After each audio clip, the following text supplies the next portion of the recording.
Hello everyone, welcome back to my channel. இன்றைக்கி நம்ம ஒரு ஸ்பெஷலான டே, விநாயகர் சதுர்த்தி. இன்றைக்கி நம்ம ஒரு பருப்பு பாயசம் எப்படி செய்யுதுன்னு பார்க்கலாம். நீங்கள் ஃபுல்லாக பார்த்தீங்கன்னா 5 நிமிஷத்துக்குள்ளவே நீங்களும் கற்றுக்கலாம். வீடியோ பிடிச்சா லைக் பண்ணுங்கள், ஷேர் பண்ணுங்கள், சப்ஸ்கிரைப் பண்ணிக்கோங்க. இப்போ வாங்க எப்படி செய்யுதுன்னு பார்க்கலாம். நான் 200 ml கீ ஆட் பண்ணுறேன். இதுக்கப்புறமா நம்ம மூங் தால் ஒரு 1.5 கிலோ ஆட் பண்ணுறேன். எல்லாம் சேர்த்ததுக்கப்புறமா நம்ம நல்லா மிக்ஸ் பண்ணிக்கணும். பருப்பு நம்மளுக்கு நல்லா கலர் வரணும், அது வரைக்கும் நல்லா ரோஸ்ட் பண்ணணும். நான் பருப்பு எதுவும் வாஷ் பண்ணல, வாஷ் பண்ணாமல் தான் நான் ஆட் பண்ணி ரோஸ்ட் பண்ணுறேன். நீங்கள் வாஷ் பண்ணிங்கன்னா நம்மளுக்கு சரியாக ரோஸ்ட் ஆகாது. நான் உங்களுக்கு வீட்டுக்கு தேவையான அளவு டிஸ்கிரிப்ஷனில் தரேன், செக் பண்ணிக்கோங்க. இதே போல் ஃபாலோ பண்ணி செய்யுங்க, நல்லா வரும். நீங்கள் பார்த்தீங்கன்னா இப்போ ஊற்றுனா நம்ம கீ எல்லாம் பருப்பு அப்சர்வ் பண்ணிக்கிச்சு நல்லா. இப்போ நம்ம ஃப்ரை பண்ண நம்மளுக்கு பருப்புலேருந்து கீ நம்மளுக்கு செப்பரேட்டாக வரும், பிரிஞ்சு வரும். அப்போ நம்மளுக்கு பருப்பு தெரியும் நல்லா ரோஸ்ட் ஆயிடுச்சுன்ட்டு. நல்லா மிக்ஸ் பண்ணிகிட்டே இருங்க. ஏதாவது சில பருப்பு தீஞ்சு போச்சுன்னா நம்மளுக்கு கலர் டேஸ்ட் ஃபுல்லாக சேஞ்ச் ஆகிடும். அதனால தான் சொல்கிறேன், நல்லா மிக்ஸ் பண்ணிக்கோங்க ரோஸ்ட் ஆகிறப்ப. இப்போ நம்மளுக்கு பருப்பு நல்லா ரோஸ்ட் ஆயிடுச்சு. இப்போ நம்ம வாட்டர் ஆட் பண்ணிக்கலாம். நான் இது 1.5 கிலோ பருப்புக்கு நான் 3லேருந்து 4 லிட்டர் வரைக்கும் ஆட் பண்ணுறேன். நீங்கள் இந்த பருப்பில் தண்ணி கம்மியாக வச்சிங்கன்னா சீக்கிரமாக அடி பிடிக்கும். ஸோ நீங்கள் கரெக்டாக வச்சுக்கோங்க, எவ்வளோ தேவையோ உங்களுக்கு அந்தளவு.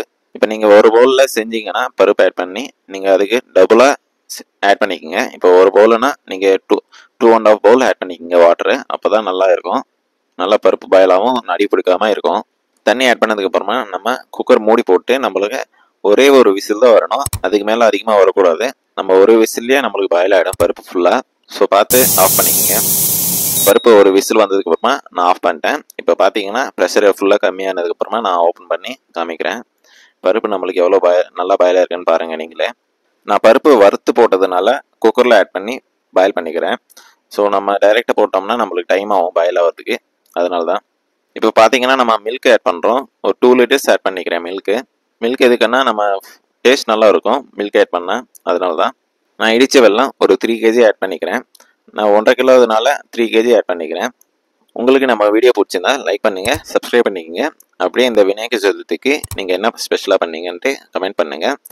நான் முன்னாடி சொல்ல போல் பால் முன்னாடி 1 லிட்டர் ஆட் பண்ணேன், இப்போ நான் 1 லிட்டர் ஆட் பண்ணிக்கிறேன். நம்ம இப்போ வெல்லம் ஆட் பண்ணிட்டோம், அதனால நம்மளுக்கு சீக்கிரமாக அடிபிடிக்கிறதுக்கு ரொம்ப சான்சஸ் அதிகமாக இருக்கும். ஸோ நல்லா மிக்ஸ் பண்ணிக்கோங்க.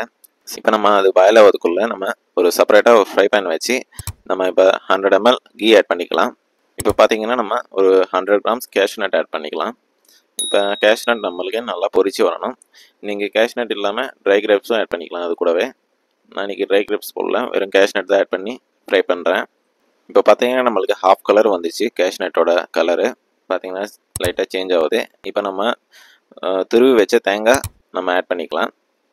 நான் இது ஒரு தேங்காய் துருவி வச்சு நல்லா கிரேட் பண்ணி ஆட் பண்ணிக்கிறேன். நிறைய பேர் வீட்டில் தேங்காய் துருவல் இருக்காது. ஸோ நீங்கள் பெருசாக கட் பண்ணி டைரெக்டாக மிக்சியில் போட்டு சும்மா ஒரு க்ரஷ் பண்ணி எடுத்துக்கலாம். நீங்கள் தேங்காய் கட் பண்ணி க்யூப்ஸ் மாதிரி போட்டு ஃப்ரை பண்ணி ஆட் பண்ணிக்கலாம். நம்மளுக்கு தேங்காய் இது போல் நல்லா கலர் சேஞ்ச் ஆனதுக்கப்புறமா தான் நம்மளை ஆட் பண்ணிக்கணும். நம்மளுக்கு தேங்காய் ஆட் பண்ணால் நம்மளுக்கு நல்லா ஃப்ளேவர் இருக்கும் சாப்பிடும்போது பாயசத்தை. சில பேர் மில்க் மேடும் ஆட் பண்ணுவாங்க. அதில் நீங்கள் வேணும்னா கொஞ்சமாக வெல்லம் கம்மி பண்ணிட்டு நீங்கள் கொஞ்சமாக மில்க் மேட் ஆட் பண்ணிக்கலாம். இப்போ பார்த்தீங்கன்னா நம்மளுக்கு வெல்லம் கட்டியாக இருக்குது, அது நல்லா கரையிற வரைக்கும் நல்லா பாயில் பண்ணிக்கணும். இப்போ பார்த்தீங்கன்னா நம்மளுக்கு ஃபைனலாக முடிஞ்சிச்சு. நம்ம லாஸ்ட்டாக இலச்சி பவுடர் ஆட் பண்ணி நல்லா கொஞ்சம் நேரம் பாயில் பண்ணி இறக்கிக்கலாம். அவ்வளோதான் ஃப்ரெண்ட்ஸ், நம்மளோட பருப்பு பாயசம் ரெடி ஆயிடுச்சு. உங்களுக்கு இந்த வீடியோ பிடிச்சா லைக் பண்ணுங்கள், ஷேர் பண்ணுங்கள், சப்ஸ்கிரைப் பண்ணிக்கோங்க.